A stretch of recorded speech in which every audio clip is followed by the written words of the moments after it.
name's Sadie. I am the Animal Services Manager at San Marcos Regional Animal Shelter. And I'm here to tell you about what you need to do to prepare to take your pet with you in the event of an emergency. So the number one thing you want to do is make sure you have everything all prepared and ready for you in advance. And the easiest way to do that is if you have a smaller pet that you can keep everything inside its pet carrier, or find an extra bag that you might have lying around, one of those reusable bags, and you can put everything in there. So before you do anything else, my number one tip for you is to make sure your pet is microchipped. If it's not microchipped already, you can get a microchip implanted at any veterinary clinic, or you can go to the animal shelter and we can sell you a microchip as well.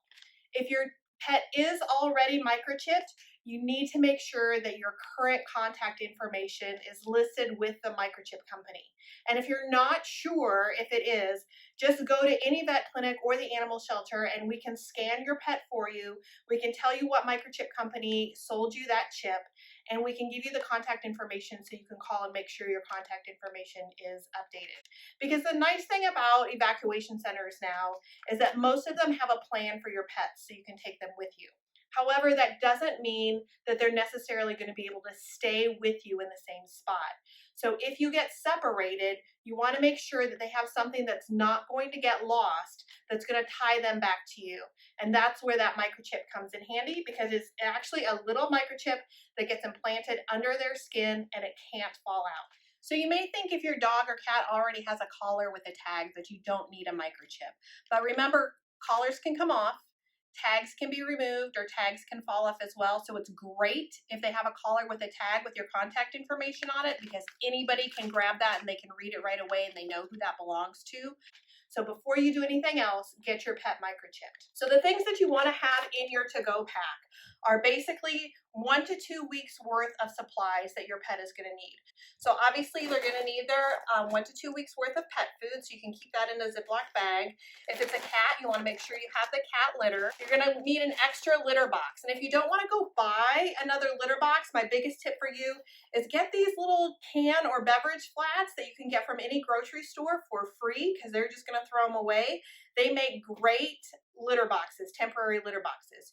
You can also purchase disposable litter boxes at any pet store too for very, very inexpensively. So make sure you also have some water, a couple bottles of water or a jug of water in your to-go pack too, because they are going to need water. And sometimes when you're on the go, it's kind of hard to find that. You can get a disposable water bottle like this. This is a nice collapsible one that has a little carabiner that you can hook onto your bag as well. And then some bowls for them too. So you want to make sure you have a food bowl and a water bowl for your pets. These are nice collapsible water bowls that you can get in many places. We got these off Amazon. And again, they have that little carabiner, so if you need to clip into something, you can do that. Dogs, of course, need their collar and a leash because you want to make sure that you're going to control them. They're going to be scared. They're not going to know what's going on. You need to make sure that you have a handle on them all the time. My biggest tip for this is if you're evacuating in your vehicle, do not take the leash off your dog. Because if you're in an unknown place and it gets spooked and you go to let it out, you want to make sure that that leash is already on so you have something to grab onto. Okay, and then really, really importantly, anywhere that you take your pet, if it's an evacuation center and they need to separate it from you to put it in a separate place, they're going to need all of that information. So we're going to have this on our website, which is an information sheet, all the information that you want to be able to give them for your pet.